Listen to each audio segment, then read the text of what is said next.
La Tunisie est frontalière avec l'Algérie et avec la Libye. C'est pas nouveau. Vous n'avez pas choisi votre emplacement.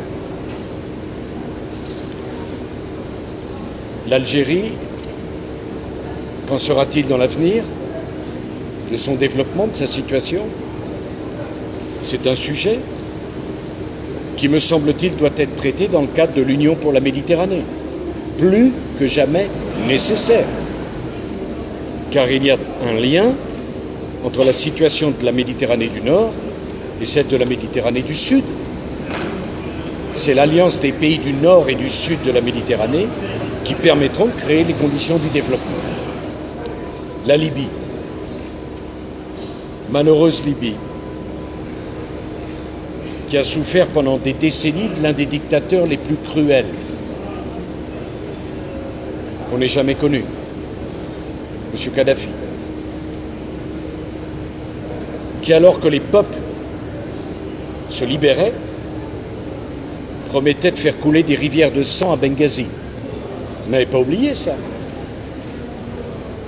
Et les Nations Unies, à l'époque, et une coalition de 56 pays ont décidé que Benghazi ne serait pas une ville martyre, comme à l'époque de la guerre en Bosnie, Srebrenica. Le monde entier avait abandonné 8000 musulmans. Ça a un sens ici de dire cela. Je sais où je parle. C'est 8000 musulmans massacrés sans que la communauté internationale ne dise un mot ici en Tunisie. Ça a un sens. Ou alors je ne connais pas ma Tunisie. Et nous avons été un certain nombre à ne pas vouloir que le million d'habitants de Benghazi soient massacrés. Qui pourrait nous le reprocher? Rivière de sang. On n'a pas été les seuls, puisque les Nations Unies nous ont donné mandat de le faire. Les Nations Unies, ça a un sens ici, les Nations Unies. Et dans la coalition de 56 pays, il y avait la Ligue arabe. Ça a un sens, la Ligue arabe ici. Peut-être que ça n'en a pas. Pour moi, ça a un sens, la Ligue arabe.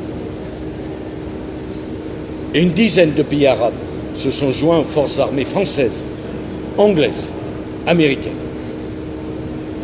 Je voudrais rappeler une chose. Benghazi a été protégé. Kadhafi, la page fut tournée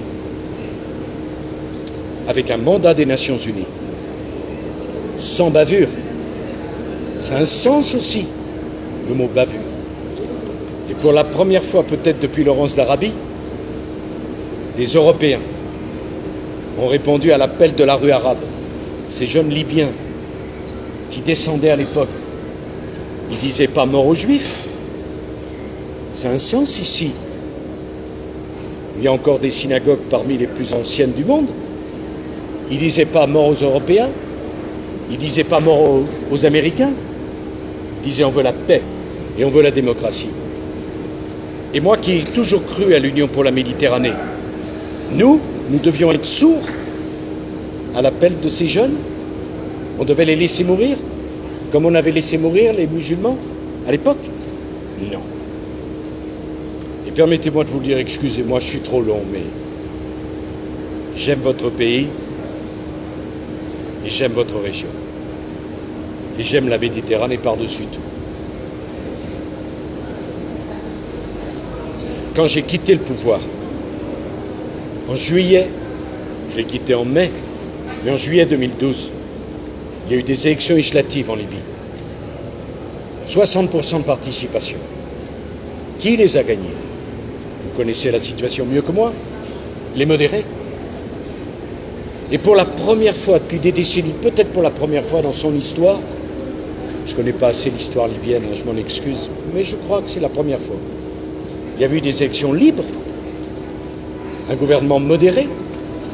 Monsieur Djibril m'a appelé à l'époque et m'a dit viens voir la Libye libérée. Je ne suis pas venu tout de suite. J'ai attendu. Quand je suis venu, j'ai vu quoi? La rue arabe. J'espère que vous n'êtes pas choqués par ce mot, la rue arabe, la rue libyenne, qui était descendue par milliers, par dizaines de milliers, et qui disait quoi? Merci la France. Merci de ne pas nous avoir laissé tomber. Vous savez ce que je dis? C'est la vérité. Vous avez peut-être en mémoire les images. Qu'est-ce qui s'est passé après? On a laissé tomber la Libye et les Libyens. Et je ne voudrais pas qu'aujourd'hui on laisse tomber la Tunisie et les Tunisiens. Voilà ce qui s'est passé. Je sais, je parle avec passion,